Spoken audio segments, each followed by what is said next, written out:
যে গাড়িতে number plate নাই, রেজিস্ট্রেশন নাই, এই গাড়ির যিনি যার কাছে গাড়িটা পাওয়া যাবে তাকে কিন্তু পুলিশ অ্যারেস্ট করে নিয়ে যেতে পারবে, আইনে বলা আছে।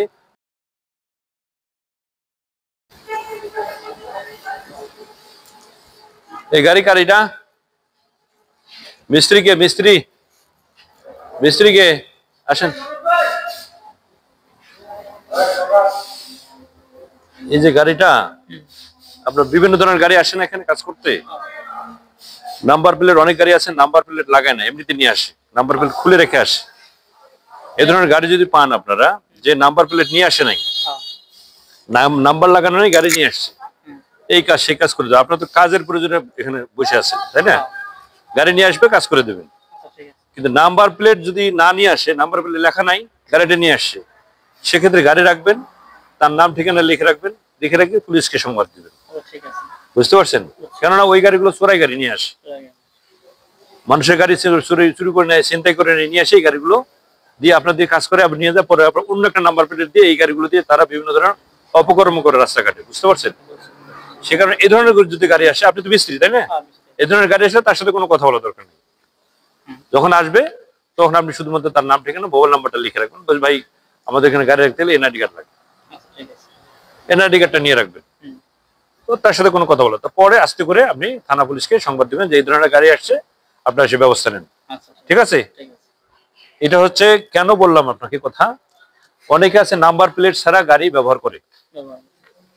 একটা জিনিস আপনাদেরকে বলিয়ে রাখি, রেজিস্ট্রেশন অনেক গাড়িতে রেজিস্ট্রেশন করা নাই, এই ধরনের গাড়িগুলো সাধারণত পুলিশ ধরলে ডাম্পিং করে নিয়ে যায়, কিন্তু কোনো মানুষকে অ্যারেস্ট করে না। গাড়ির মালিককে, গাড়ির যিনি চালক, তাকে কিন্তু অ্যারেস্ট করে না, কিন্তু আইনে আসে। এই আইনে থাকার পরেও পুলিশ কিন্তু অ্যাভয়েড করে, পুলিশে কিন্তু আইনকে অ্যাভয়েড করে চলে অনেক সময়, শুধুমাত্র জনগণের সুবিধার জন্য। যারা রাস্তাঘাটে চলাচল করে, গাড়ির মালিক এবং গাড়ির চালক যারা আছে, তাদেরকে কিন্তু অনেক সময় দেখেও না দেখার ভান করে অনেক আইন থেকে তাদেরকে বাঁচিয়ে দেয়, কিন্তু আমরা জানি না। যখন যেটা হয় সেটাই আমরা বলার চেষ্টা করি, পুলিশকে হয়তো আমরা খারাপ মন্তব্য করি। যে গাড়িতে নাম্বার প্লেট নাই, রেজিস্ট্রেশন নাই, এই গাড়ির যিনি যার কাছে গাড়িটা পাওয়া যাবে তাকে কিন্তু পুলিশ অ্যারেস্ট করে নিয়ে যেতে পারবে, আইনে বলা আছে। বাংলাদেশের যে সড়ক পরিবহন আইন আছে 2018 সালের, এই আইনের 110 ধারায় স্পষ্ট করে বলা আছে, যদি কাগজপত্র না থাকে, রেজিস্ট্রেশন না থাকে, সেক্ষেত্রে ওই লোকটাকে বিনা পরোয়ানায় কোনো ওয়ারেন্ট ছাড়া তাকে গ্রেপ্তার করে নিয়ে যেতে পারবে। তবে হ্যাঁ, যদি গ্রেপ্তার করে নিয়ে যায় তাহলে তার আর কি কাজ আছে, তাৎক্ষণিক গাড়ির মালিক যিনি আছেন তাকে জানাইতে হবে। পুলিশের কাজ হলো যদি তাকে অ্যারেস্ট করে, এই ধারার বলা আছে যেটা, যদি তাকে অ্যারেস্ট করে সেক্ষেত্রে গাড়িতে নিকটবর্তী থানায় নিয়ে যাবেন, পার্শ্ববর্তী থানায় নিয়ে যাবেন, নিয়ে যাওয়ার পরে সাথে সাথে তার মালিককে জানাবে যে আপনার এই গাড়িটা আমাদের থানায় আটক আছে, আপনার এই ড্রাইভারটা আমাদের থানায় আটক আছে, এটা তাৎক্ষণিক জানাই দেবে। এটা আইনে বলা আছে। কিন্তু কখনো আপনি শুনেছেন যে গাড়ির কাগজ নাই, রেজিস্ট্রেশন করে নাই, এই জন্য পুলিশ তাকে অ্যারেস্ট করে নিয়ে গেছে, এরকম শুনছেন? শোনেন, কিন্তু আইনে আছে তারপরে করে না। অনেক কাজ আছে, অনেক, কিন্তু অনেক আইনের অনেক ধারা আছে, কিন্তু দেখেও না দেখার ভান করে না অনেক সময়, তারপরে আমরা সমালোচনা করি, অভ্যাস হয়ে গেছে। তবে আজকে এখানে এই বিষয়গুলো বলার কথা না, এ ধরনের অনেক ঘটনা ঘটে, এই কারণে আজকে এই গ্যারেজে আসছি, আরো অন্য গ্যারেজেও যাব।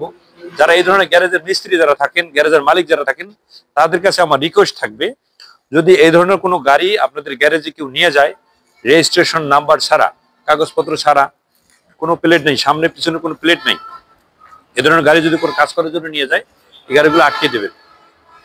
এই গাড়িগুলো কৌশলে আটকে স্থানীয় থানাকে, আপনার যেখানে গ্যারেজ সেটা যে থানার মধ্যে পড়েছে সেই থানায় গিয়ে, অথবা সেই থানার যে পরিচিত কোনো পুলিশ অফিসার থাকে, অথবা যদি আপনি সেটাও না পান, আপনি 3 লাইনে ফোন করে এই ঘটনা বলবেন, তাৎক্ষণিক পুলিশ ওই লোকটাকে, ওই গাড়িটাকে তার নিজের হেফাজতে নিয়ে আইনগত ব্যবস্থা নেবে। তা নাহলে কিন্তু এই ধরনের অপরাধগুলো হয়ে থাকে। কি ধরনের অপরাধ?